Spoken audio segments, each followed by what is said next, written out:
tinha expulsado o demônio de uma jovem, que eles usavam ela como adivinho. Eles ganhavam muito dinheiro através dessa jovem.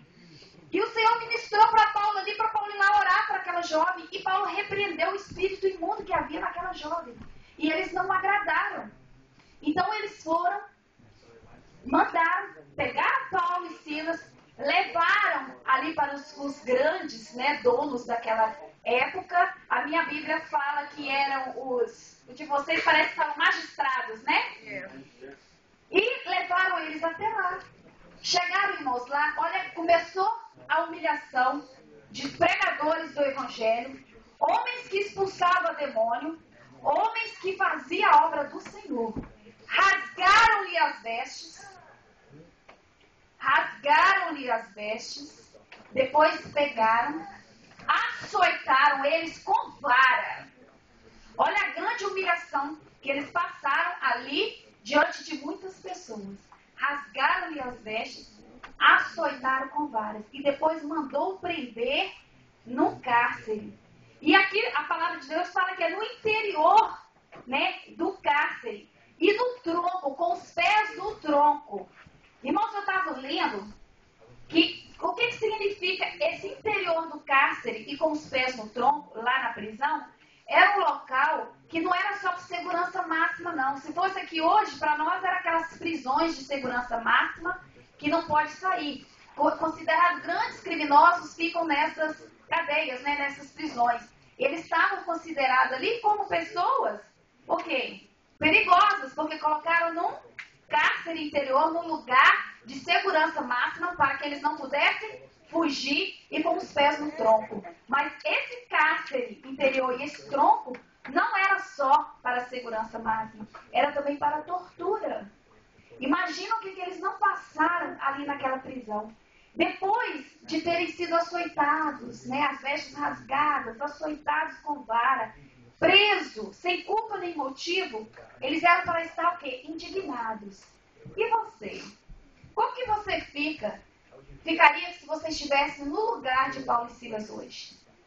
Se alguém te pegasse, rasgasse suas vestes, te açoitasse ali com vara, te desse uma coça ali com vara e te colocasse você dentro de uma prisão, lá de segurança máxima, e ainda com seus pés ali no tronco, como você se sentiria? O que você faria? Muitas das vezes nós falaríamos o quê? Murmurávamos, xingávamos, né? E ele também pudesse estar falando, Senhor, por que eu? Por quê? Por quê? Que a nossa Maria, quando nós passamos pela prova, é perguntar o porquê. A primeira coisa. Mas Paulo e Silas, meus irmãos, eles não fizeram nada disso. A palavra de Deus diz aqui que por volta, né, que perto da meia-noite, Paulo e Silas oravam e cantavam louvores a Deus e os demais escutavam. Olha bem o que Paulo e Silas fizeram, irmãos. É isso que nós devemos fazer diante da prova. Eles faziam a obra do Senhor, eram pregadores.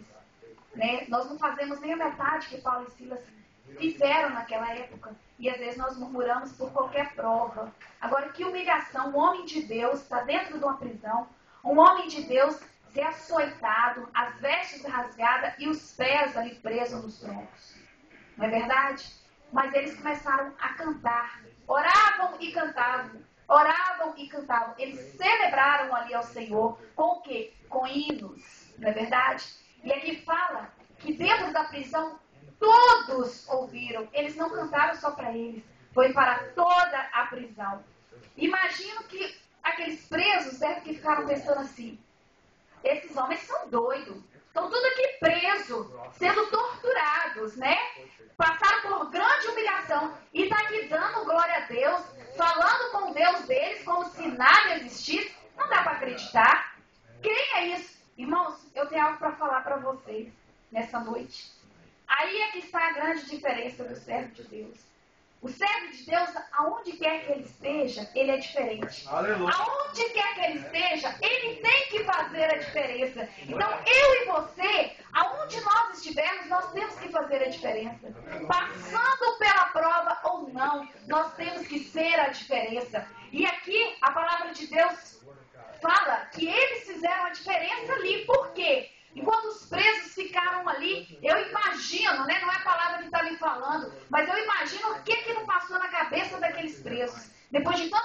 irmão está louvando, falando um Deus que Deus é este que serve e deixa estar lá o filho dele, o servo dele dentro de uma prisão? Não é assim que a gente pensa, que o mundo lá fora pensa quando nós estamos passando pela prova? Mas eles, irmãos, estavam ali orando e cantando ao Senhor. E você e eu, nós temos feito a diferença onde nós estamos? Nós temos passado pela prova dando glória a Deus? Nós temos passado pela prova na nossa casa murmurando, blasfemando, perguntando ao Senhor por quê, quando, como e onde? Não, irmãos, nós temos que fazer a diferença. Porque nós somos filhos de Deus, nós somos escolhidos dele, nós somos uma nação escolhida pelo Senhor. Irmãos, quando nós louvamos a Deus, as pessoas que estão em nosso redor, em nossa volta, eles ouvem. E nós temos que abençoar essas pessoas bem. Aquilo que nós fazemos, nós estamos aí diante de pessoas que estão de olho em nós, para saber se nós somos verdadeiros crentes, nós estamos fazendo a diferença. Até diante das provas, nós temos que fazer a diferença, irmãos. Nós temos que estar firmes ali na rocha que é Cristo, pedindo ao Senhor para estar nos abençoando. E nós só vamos ter a vitória se nós celebrarmos ao Senhor. Eu quero contar uma pequena historinha para vocês aqui. Certa vez eu li uma história de um pastor que foi procurado por um membro de sua igreja, cuja esposa acabara de dar à luz e era o primeiro filho do casal.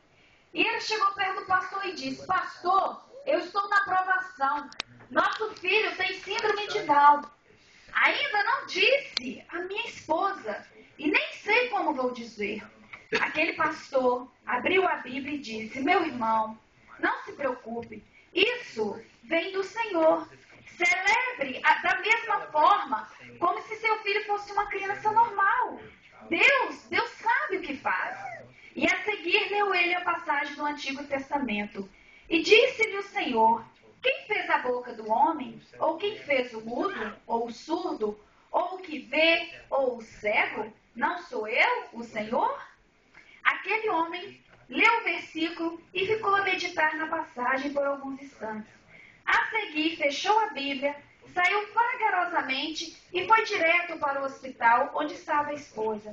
Assim que o viu, ela disse: meu amor, eles não querem que eu veja o meu bebê? O que há de errado? Eu quero ver meu filho e eles não deixam. Ele tomou a mão da esposa e disse: querida, quem fez a boca do homem? Ou quem fez o mudo, ou o surdo, ou o que vê, ou o cego? Não sou eu, o Senhor? E a esposa falou, e ele continuou: meu amor, o Senhor nos abençoou, dando-nos um filho que tem síndrome de Down. Aí ela chorou por um bom tempo, depois, começando a se acalmar, perguntou ao marido: onde você leu isso? Na palavra de Deus, responde ele.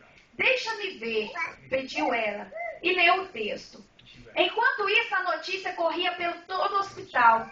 A telefonista do hospital era uma pessoa cruel e tinha prazer em ver um crente descontrolado.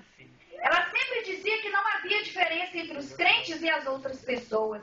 Ela achava que em situação adversa, todos reagiam da mesma forma.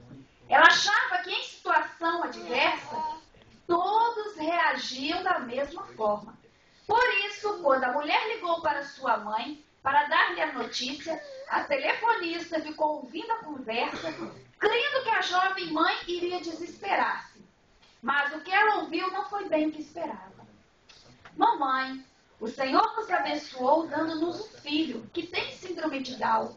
Não sabemos ainda que o tipo de bênção é, mas sabemos que é uma bênção, então vamos celebrar.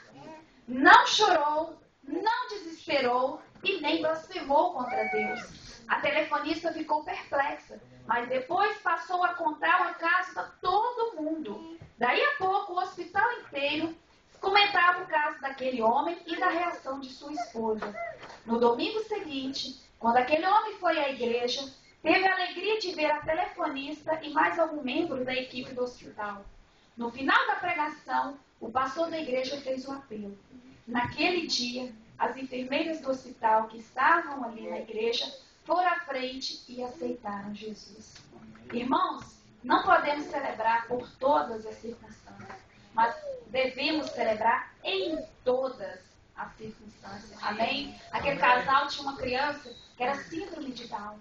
Como celebrar com uma criança doente? Não é verdade? Mas foi Deus o quê? Que permitiu. Foi o Senhor que deu. Então não é porque a criança era síndrome de Down que iríamos deixar, né, de celebrar. E aquele casal, quando Paulo e Silas ali cantaram e todos ouviram, essa história que se bateu. Porque quando aquele casal estava ali, passando por um momento difícil, aí que viu a diferença entre o crente e o ímpio. Porque eles eram para ter desesperado e não ter celebrado. Porque a criança era doente, eles não tinham um motivo para celebrar. Mas mesmo assim, o Senhor foi ali, com todo carinho, com a palavra maravilhosa que Ele tem, e ministrou no coração deles, e eles celebraram daquele filhinho que tinha síndrome de Down. E olha que atingiu a quem? Ao hospital, as enfermeiras, as pessoas que estavam ali. Irmãos, nós também temos que fazer isso, nós temos que começar a levar as nossas provas, mas nós cantarmos, darmos glória a Deus, porque através de nós, outras vidas também vão estar recebendo, vão estar sendo abençoadas. Quando nós louvamos em meio às dificuldades, o Senhor pode usar as nossas vidas, irmão, e Ele vai usar. Voltando aqui para o texto, na parte do capítulo 26, fala assim: e de repente sobreveio um tão grande terremoto que os alicerces do cárcere se moveram e logo se abriram todas as portas e foram soltas as prisões de todos. Irmãos, enquanto Paulo e Silas louvavam, o terremoto de Deus sacudiu os alicerces da prisão. Você sabe o que é cantar e você está ali como prisioneiro e você sentir os alicerces ali serem abalados? Porque imagina aqueles presos como que não ficaram, né? E o terremoto veio ali, aquele terremoto santo, porque foi o Senhor que proveu aquilo ali para a vida deles, sacudiu o alicerce da prisão, aquelas pedras, aqueles enormes blocos que tinham ali, tremeram.